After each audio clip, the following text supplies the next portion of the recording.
Contract marriage last part.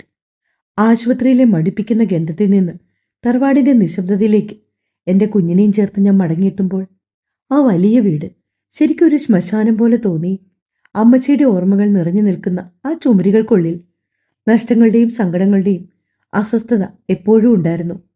ഉമ്മത്തെ ചാരുകസേരയിൽ മുറ്റത്തേക്ക് നോക്കിയിരിക്കുന്ന അപ്പച്ചനെ കാണുമ്പോൾ എൻ്റെ നെഞ്ചു വല്ലാതെ പിടഞ്ഞു. പക്ഷേ ആ വലിയ ഇരുട്ടിലേക്ക് ദൈവം കൊളുത്തിവെച്ച ഒരു ചെറിയ വിളക്ക് പോലെയായിരുന്നു എൻ്റെ കുഞ്ഞിൻ്റെ വരവ്. ആദ്യമായിട്ട് അവളുടെ കുഞ്ഞിക്കരച്ചിലുകൾ ആ വീട്ടിൽ മുഴുങ്ങിയപ്പോൾ അപ്പച്ചൻ്റെ കണ്ണുകളിൽ ഒരു ചെറിയ തിളക്കം തിരികെ എത്തിയെന്ന് ഞാൻ അറിഞ്ഞു.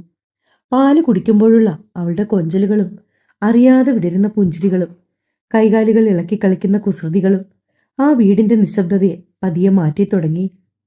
മുറ്റത്തെ ജാതിമരങ്ങൾ പൂത്തുലഞ്ഞു. 3 മാസങ്ങൾ വളരെ വേഗം കടന്നുപോയി. എൻ്റെ കുഞ്ഞിൻ്റെ വളർച്ചയുടെ ഓരോ നിമിഷവും ഞാൻ അത്ഭുതത്തോടെയാണ് കണ്ടത്.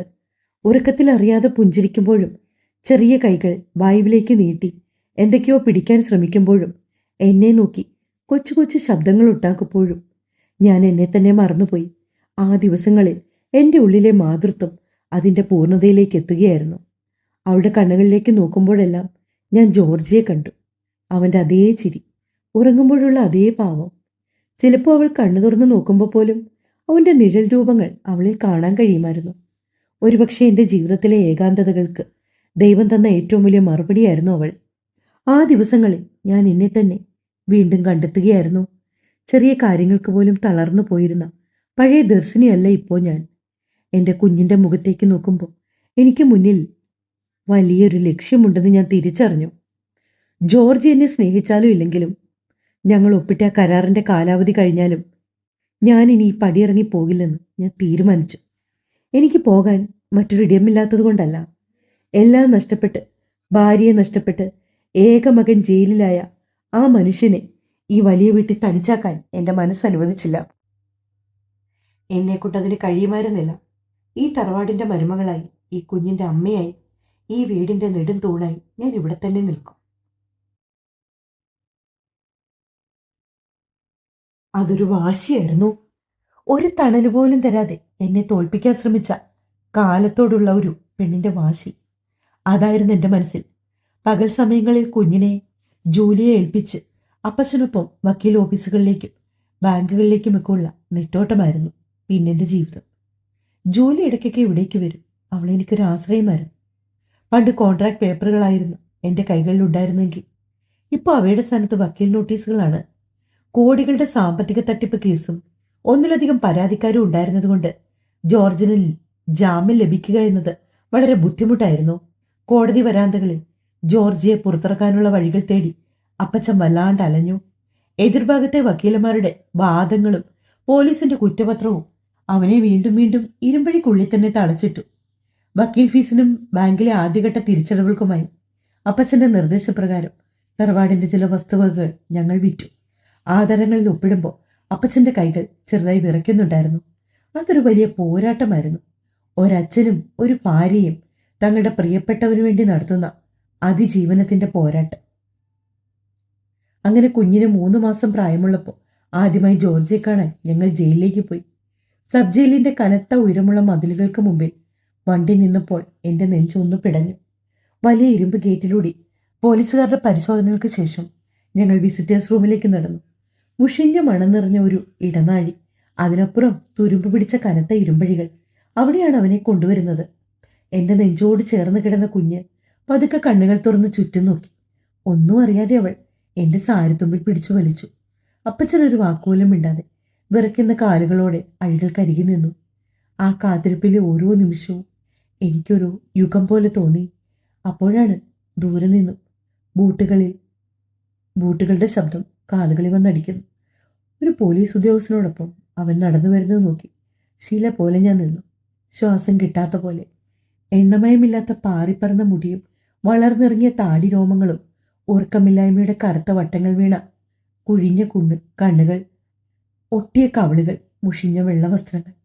പണ്ട് ആത്മവിശ്വാസത്തോടെ നടന്നിരുന്ന ജോർജ് ഒരു സ്ഥാനത്തിപ്പോൾ ജീവസ്തവം പോലെ ഒരു രൂപമായിരുന്നു. 6 മാസത്തെ ജയിൽവാസം അവനെ പൂർണ്ണമായി മാറ്റി. അവനെ കണ്ടപ്പോൾ അപ്പച്ചൻ വാവിട്ട് കരയാതിരിക്കാൻ വായ പൊത്തിപ്പിടിക്കുന്നത് ഞാൻ അറിഞ്ഞു. അരികൾക്കരികിലെത്തിയ ജോർജിയുടെ കണ്ണുകൾ ആദ്യം ഉടക്കിയത് എൻ്റെ കൈകളിൽ കിടന്നിരുന്ന കുഞ്ഞിലേക്കായിരുന്നു. ആ നിമിഷം അവൻ നിന്നുപോയി. അവൻ വല്ലാണ്ട് വിറയ്ക്കുന്നുണ്ടായിരുന്നു. തുരുമ്പ് മണക്കുന്ന ഇരുമ്പഴികളിൽ പിടിച്ച അവൻ്റെ വിരലുകൾ വിറയ്ക്കുന്നു.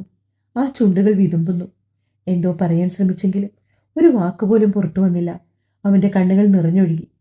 ഞാൻ കുഞ്ഞിനെയും കൊണ്ട് കുറച്ചുകൂടി അടുത്തേക്ക് നിന്നു. ദർശിനി.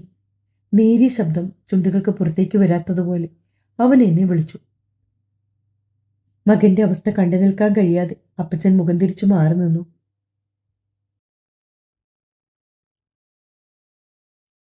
ജോർജി തന്റെ വിറയ്ക്കുന്ന കൈ അഴികൾക്കിടയിലൂടെ പുറത്തേക്ക് നീട്ടി. എന്റെ കയ്യിൽ കിടന്ന കുഞ്ഞിന്റെ ചെറുവിരലുകളിൽ അവൻ വളരെ മൃദുവായി തൊട്ടു. തന്റെ അച്ഛന്റെ സ്പർശനം അറിഞ്ഞതുപോലെ കുഞ്ഞ് പെട്ടെന്ന് അവന്റെ ചൂണ്ടുവിരൽ മുറുക്ക പിടിച്ചു. ആ നിമിഷം ജോർജിയുടെ എല്ലാ നിയന്ത്രണവും നഷ്ടപ്പെട്ടു. അവൻ ഇരുമ്പഴികളിലേക്ക് മുഖം ചേർത്ത് വെച്ച് പൊട്ടിക്കരയുന്നു. ഒരു പിതാവിന്റെ നെഞ്ചു പൊട്ടിയുള്ള ആ കരച്ചിൽ ആ ഇരുമ്പഴികൾക്ക് മുന്നിലുള്ള ഇരുട്ടുമൂടിയ ഇടനാഴികളിൽ മുഴങ്ങി നിന്നു. ചുറ്റുണ്ടായിരുന്ന പോലീസുകാർ പോലും ഒരു നിമിഷം നിശബ്ദരായി. ഞാൻ ചുണ്ടുകൾ കടിച്ചു പിടിച്ച് കരച്ചിലടക്കാൻ ശ്രമിച്ചു. എന്റെ കണ്ണുനീർ കുഞ്ഞിന്റെ പുതുപ്പിലേക്ക് വീണുകൊണ്ടിരുന്നു. കുറ്റബോധവും പറയാതെ വെച്ച സ്നേഹവും അമ്മയെ അവസാനമായി കാണാൻ കഴിയാത്തതിന്റെ വേദനയും എല്ലാം കൂടിക്കലർന്നൊരു കരച്ചിൽ. അതിനി ഒരു കരാറിന്റെ ബന്ധമായിരുന്നില്ല. യാതൊരു വ്യവസ്ഥകളുമില്ലാതെ ജീവിതാവസാനം വരെയുള്ള ഒരു വലിയ സ്നേഹത്തിന്റെ തുടക്കമായിരുന്നു. ആ കുഞ്ഞിക്കൈകളുടെ ചെറിയ പിടിയിൽ അവന് നഷ്ടപ്പെട്ട സകലതും തിരികെ കിട്ടിയതുപോലെ തോന്നി. ഒന്നും പറയാതെ തിരിഞ്ഞു നോക്കാതെ അകത്തെ ഇരുട്ടിലേക്ക് നടന്ന് മറിഞ്ഞ് ജോർജിയെ നോക്കി ഞങ്ങൾ സങ്കടത്തോടെ നിന്നു. ദീർഘനാൾ നീണ്ടുനിന്ന നിയമ പോരാട്ടങ്ങൾക്കൊടുവിലാണ് നിയമത്തിന്റെ ഇരുമ്പ് വാതിലുകൾ ജോർജിക്ക് മുന്നിൽ തുറന്നത്. കൂട്ടുകക്ഷികൾ തീർത്ത ചതിക്കുഴികളുടെ ആഴം കോടതിയെ തെളിയിക്കാൻ അഡ്വക്കേറ്റ് വർഗീസിനൊപ്പം അപ്പച്ചനും ഞാനും ഒരുപാട് കഷ്ടപ്പെട്ടു. ഒടുവിൽ നഷ്ടപ്പെട്ട ബിസിനസിന്റെ ബാധ്യതകളിൽ പലതും തറവാട്ടിലെ ചില വസ്തുക്കൾ വിറ്റ് തീർത്തതിൻ്റെയും ജോർജിയുടെ നിരപരാധിത്വം തെളിയിക്കപ്പെട്ടതിന്റെ അടിസ്ഥാനത്തിൽ കോടതി അവനെ സ്വതന്ത്രനാക്കി.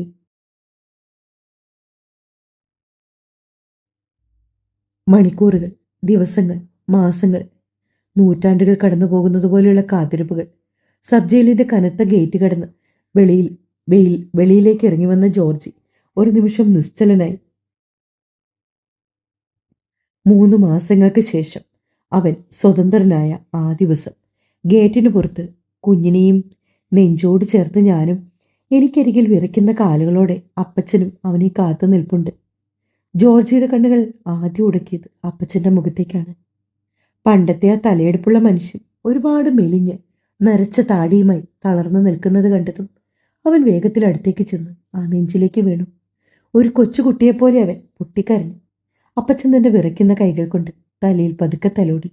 ആ അപ്പച്ചൻ്റെയും മകൻ്റെയും കണ്ണുനീരിൽ അവർക്കിടയിലുണ്ടായിരുന്ന വാശിയും ദേഷ്യവും സങ്കടവും എല്ലാം അലിഞ്ഞു പോകുന്നത് ഞാൻ നോക്കി നിന്നു. തിരികെ തറവാട്ടിലേക്കുള്ള യാത്രയിൽ കാറിനുള്ളിൽ കനത്ത നിശബ്ദതയായിരുന്നു. ജനാലയിലൂടെ പുറത്തേക്ക് നോക്കിയിരിക്കുന്ന ജോർജിയുടെ കണ്ണുകൾ നിർജീവമായിരുന്നു. കുരിശുമൂട്ടിൽ തറവാടിന്റെ മുറ്റത്ത് വണ്ടി നിന്നപ്പോൾ അവൻ പതുക്കെ പുറത്തിറങ്ങി. ഞങ്ങൾക്കായി ഉമ്രന്നേക്ക് ഓടിവരുന്ന അമ്മച്ചി ഇന്നിവിടെ ഇല്ലെന്ന യാഥാർത്ഥ്യം അവനെ വല്ലാതെ തളർത്തി. പൂമുഖത്തെ ചുമരിൽ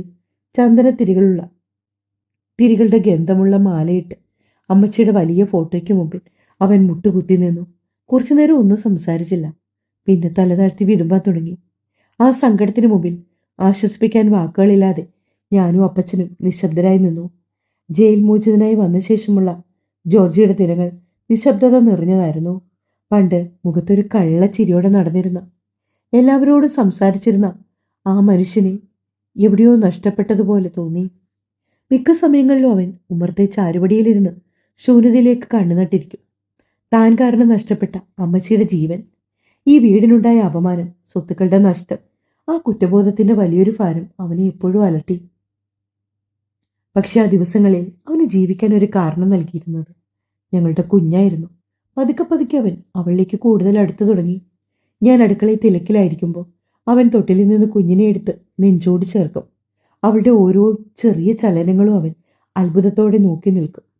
താനത് പലപ്പോഴും കണ്ട് ബാധിക്ക് വന്ന് നിൽക്കും. അവളുടെ കുഞ്ഞി കരച്ചിലുകളിൽ അവൻ തന്റെ സങ്കടങ്ങൾ മറക്കുന്നത് എനിക്ക് വ്യക്തമായി കാണായിരുന്നു. കുഞ്ഞിന്റെ ചെറിയ വിരലുകൾ അവന്റെ താടി രോമങ്ങളിൽ പിടിച്ചു വലിക്കുമ്പോൾ ആ മുഖത്ത് പതിയെ ഒരു പുഞ്ചിരി വിടരും. ആ അച്ഛനും മകളും തമ്മിലുള്ള ആത്മബന്ധം ഓരോ ദിവസവും കൂടുതൽ ആഴമാകുകയായിരുന്നു. പക്ഷെ എന്നോട് സംസാരിക്കാൻ അവന് വല്ലാത്തൊരു മടിയും ഭയവും ഉള്ളതുപോലെ തോന്നി. ഞാൻ അരികിലേക്ക് ചെല്ലുമ്പോൾ അവൻ മുഖം താഴ്ത്തു. ചിലപ്പോൾ പതുക്കെ ഒഴിഞ്ഞു മാറും. ഒരു വാടകക്കാരിയായി ഈ വീട്ടിലേക്ക് കൊണ്ടുവന്ന എന്നെക്കൊണ്ട് ഇത്രയും വലിയ ഭാരങ്ങൾ ചുമപ്പിച്ചതിലുള്ള കുറ്റബോധമായിരിക്കും അവന്. അവനിലെ അകലം ഞാൻ തിരിച്ചറിഞ്ഞു. അതുകൊണ്ട് തന്നെ ഒരു പെട്ടെന്നുള്ള കൂടിച്ചേരലിന് ഞാൻ നിർബന്ധം പിടിച്ചില്ല. ചില മുറിവുകൾ ഉണങ്ങാൻ സമയം വേണമെന്ന് എനിക്കറിയായിരുന്നു. അങ്ങനെ ദിവസങ്ങൾ കടന്നുപോയി. ഒരു വൈകുന്നേരം പുറത്തു നല്ല മഴ പെയ്യുന്നുണ്ട്. അപ്പച്ചൻ മരുന്ന് കഴിച്ച് നേരത്തെ. കുഞ്ഞും തൊട്ടിലിൽ നല്ല ഉറക്കത്തിലായിരുന്നു. ഞാൻ അടുക്കളയിലെ പണികൾ തീർത്ത് ഡൈനിങ് ഹാളിലേക്ക് വരുമ്പോൾ ജനാലയ്ക്കരികിൽ ഇരുട്ടിലേക്ക് നോക്കി നിൽക്കുകയായിരുന്നു ജോർജി. ഞാൻ 2 കപ്പ് ചൂട് കാപ്പിയുമായി അവൻ്റെ അരികിലേക്ക് ചെന്നു. ഒരു കപ്പ് അവന് നേരെ നീട്ടിയപ്പോൾ അവൻ അല്പം അത്ഭുതത്തോടെ എന്നെ നോക്കി. വിറയ്ക്കുന്ന വിരലുകളോടെ അവൻ ആ കപ്പ് വാങ്ങി. ഞങ്ങൾക്കിടയിൽ കുറച്ചുനേരം മഴയുടെ ശബ്ദം മാത്രമായിരുന്നു. ദർശി, അവൻ വളരെ പതുക്കെ വിളിച്ചു. ഞാൻ അവൻ്റെ മുഖത്തേക്ക് നോക്കി. ആ കണ്ണുകളിൽ എന്നോടുള്ള വലിയൊരു കടപ്പാടും കുറ്റബോധവും ഉണ്ടായിരുന്നു. ദർശിനി, അവൻ്റെ ശബ്ദം വല്ലാതെ ഇടറി. ഞാൻ കാപ്പിക്കപ്പ് ജനൽപ്പടിയിൽ വെച്ചു. എന്നിട്ട് വളരെ ശാന്തമായി അവൻ്റെ കൈകളിൽ പിടിച്ചു. എൻ്റെ സ്പർശനം പറഞ്ഞതോ അവൻ മുഖമുയർത്തി എന്നെ നോക്കി. ആ കൈകൾ ഉയർത്തി എൻ്റെ തോളിലൂടെ ചുറ്റിപ്പിടിച്ചു. ആ നെഞ്ചിലേക്ക് ചേർത്ത് വെച്ചു. ആ കണ്ണുകളിലെ നീർത്തിളക്കം ഞാൻ അറിഞ്ഞു. ക്ഷമ ചോദിക്കാൻ എനിക്ക് അർഹതയില്ല. എന്നാലും എല്ലാം കളഞ്ഞിട്ട് എവിടേക്കെങ്കിലും പൊയ്ക്കൂടായിരുന്നു തനിക്ക്? എൻ്റെ കുഞ്ഞിൻ്റെ അച്ഛനെ തനിച്ചാക്കി പോകാൻ എനിക്ക് കഴിയുമായിരുന്നില്ല ജോർജി. ആ വാക്കുകൾ കേട്ടതും ജോർജിയുടെ നിയന്ത്രണം പൂർണ്ണമായി നഷ്ടപ്പെട്ടു. അവൻ്റെ കൈകൾ കൂടുതലായി മുറുക്കി ആ നെഞ്ചിലേക്ക് ചേർത്ത് പിടിച്ചു. ഇത്തവണ അതൊരു നാടകമായിരുന്നില്ല. കുറ്റബോധവും സ്നേഹവും നിറഞ്ഞ ആലിംഗനമായിരുന്നു അത്. അവൻ്റെ കണ്ണുനീർ എൻ്റെ കവിൾത്തടത്തിലേക്ക് ഇറ്റി വീഴുന്നത് ഞാൻ അറിഞ്ഞു. ഞാൻ പതുക്കെ എൻ്റെ കൈകൾ അവൻ്റെ മുതുകിലൂടെ ചുറ്റി ആ നെഞ്ചിലേക്ക് ചേർന്നു നിന്നു. പുറത്ത് മഴയും കാറ്റും, തൂവാനത്തിൻ്റെ കുളിര്. ആ തണുത്ത മഴയത്തും ആ നെഞ്ചിലെ ചൂടുണ്ടായിരുന്നു. ഇത്രയും കാലം ഞങ്ങൾ അനുഭവിച്ച സകല വേദനകളും ആ ആലിംഗനത്തിൽ അലിഞ്ഞു പോകും പോലെ തോന്നി. പിറ്റേന്ന് രാവിലെ ഉമ്മർത്ത് പത്രം വായിച്ചുകൊണ്ടിരുന്ന അപ്പച്ചൻ്റെ അടുത്തേക്ക് ജോർജ് ചെന്നു. അവൻ്റെ കൂടെ ഞാനും ഉണ്ടായിരുന്നു. അപ്പച്ചൻ അത്ഭുതത്തോടെ അവനെ നോക്കി. എല്ലാ സത്യങ്ങളും ആ മനുഷ്യന് മുമ്പിൽ ഏറ്റുപറയുന്നതും ആ കൈകൾ കൂട്ടിപ്പിടിച്ച് ഒരു കൊച്ചു കുഞ്ഞിനെ പോലെ തൻ്റെ അപ്പൻ്റെ മുമ്പിൽ തല കുനിച്ച് നിൽക്കുന്നതും ഞാൻ നോക്കി നിന്നു. ആ വലിയ സത്യം കേട്ട് അപ്പച്ചൻ ഒരു നിമിഷം നിശ്ചലനായി. അദ്ദേഹത്തിൻ്റെ മുഖത്തെ പേശികൾ മുറുകി. പക്ഷെ ആ ദേഷ്യത്തിന് അധികം ആയുസില്ലായിരുന്നു. അദ്ദേഹത്തിൻ്റെ നോട്ടം പതിയെ എന്നിലേക്ക് വീണ്ടു. വലിയൊരു നഷ്ടബോധത്തോടെയും അതിലേറെ സ്നേഹത്തോടെയും അദ്ദേഹം എൻ്റെ അടുത്തേക്ക് വന്നു. വിറയ്ക്കുന്ന കൈകൾ എൻ്റെ നെറുകയിൽ വെച്ചു. എല്ലാം എൻ്റെ വാശി കൊണ്ടായിരുന്നു മോളെ. അപ്പച്ചൻ്റെ ശബ്ദം നേർത്തു.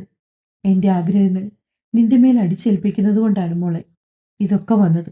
ഈ അപ്പച്ചനോട് പൊറുക്കണം. അപ്പച്ചൻ എന്നെ നെഞ്ചോട് ചേർത്ത് പൊട്ടിക്കരഞ്ഞു. ജോർജിയും വന്ന് അപ്പച്ചനെ കെട്ടിപ്പിടിച്ചു. ആ തറവാടിൻ്റെ ഉമ്മർത്ത് വീണ്ടും പഴയ ജീവൻ തിരികെ വരികയായിരുന്നു. സകല കള്ളങ്ങളും മറന്നേക്ക് പുറത്തു വന്നപ്പോൾ അവിടെ അവശേഷിച്ചത് സ്നേഹം മാത്രമായിരുന്നു. പിന്നീടുള്ള ദിവസങ്ങൾ മനോഹരമായിരുന്നു. ജോർജ് പതിയെ പഴയ ജോർജിയായി മാറി തുടങ്ങി. റബ്ബർ എസ്റ്റേറ്റിലെയും ബാക്കിയുള്ള ചെറിയ ബിസിനസ്സുകളുടെയും കാര്യങ്ങൾ നോക്കി അവൻ വീണ്ടും സജീവമായി. പകൽ സമയങ്ങളിൽ അവൻ തോട്ടത്തിലേക്ക് പോകുമ്പോൾ കുഞ്ഞിനെയും കൊണ്ട് ഞാൻ ഉമ്മർത്ത് കാത്തു നിൽക്കും. വൈകുന്നേരങ്ങളിൽ ഞങ്ങൾ ഒരുമിച്ച് തറവാട്ടുപറമ്പിലൂടെ നടക്കും. അങ്ങനെയൊരു സായാഹ്നം. പടിഞ്ഞാറൻ ആകാശത്ത് സൂര്യൻ ചുവപ്പ് നിറം വാരി വിതറിയിരിക്കുന്നു. തൊടിയിലെ കാറ്റ് മാവിലകളെ തഴുകി കടന്നു പോകുന്നുണ്ട്. മുറ്റത്ത് വലിയ ജാതിമരത്തിൻ്റെ ചുവട്ടിലായി ജോർജിയുടെ തോളിച്ചാരി ഞാനിരുന്നു. അവൻ്റെ മടിയിൽ കിടന്ന് കുഞ്ഞ് എന്തൊക്കെയോ ശബ്ദങ്ങളുണ്ടാക്കി. അവൻ പതുക്കെ എൻ്റെ കൈവിരലുകൾ കോർത്തു പിടിച്ചു. എന്താ ആലോചിക്കുന്നേ? ഞാൻ ചിരിച്ചുകൊണ്ട് അവനെ നോക്കി. ഒരു ദിവസം 1,00,000 രൂപ വെച്ച് ഇനി ഒരുപാട് കാലം എൻ്റെ കൂടെ ഉണ്ടാകുമല്ലോ അല്ലേ? ആ പഴയ കരാറിനെ ഓർത്തവൾ തമാശ പറഞ്ഞതും ഞാൻ പൊട്ടിച്ചിരിഞ്ഞു. അതൊക്കെ പണ്ട് ജോർജി. ഇപ്പൊ ഡീൽ മാറി. ഞാൻ അവൻ്റെ നെഞ്ചിലേക്ക് ഒന്നുകൂടി ചേർന്നിരുന്നു. ഇനി ജീവിതാവസാനം വരെ ഫ്രീ ആയിട്ട് ഞാൻ ഈ നെഞ്ചിൽ തന്നെ ഉണ്ടാക്കും. അവൻ ചിരിച്ചുകൊണ്ട് അവളുടെ നെറുകയിൽ പതുക്കെ ചുംബിച്ചു. ആ നിമിഷം ഞാൻ മനസ്സിലാക്കി, ഒരു കാലത്ത് ഞങ്ങളെ ബന്ധിപ്പിച്ചത് ഒരു കരാറായിരുന്നെങ്കിൽ ഞങ്ങളെ ഒന്നിപ്പിച്ചത് സ്നേഹമാണെന്ന്. ഞങ്ങൾ ഇനി ജീവിച്ചു തുടങ്ങട്ടെ.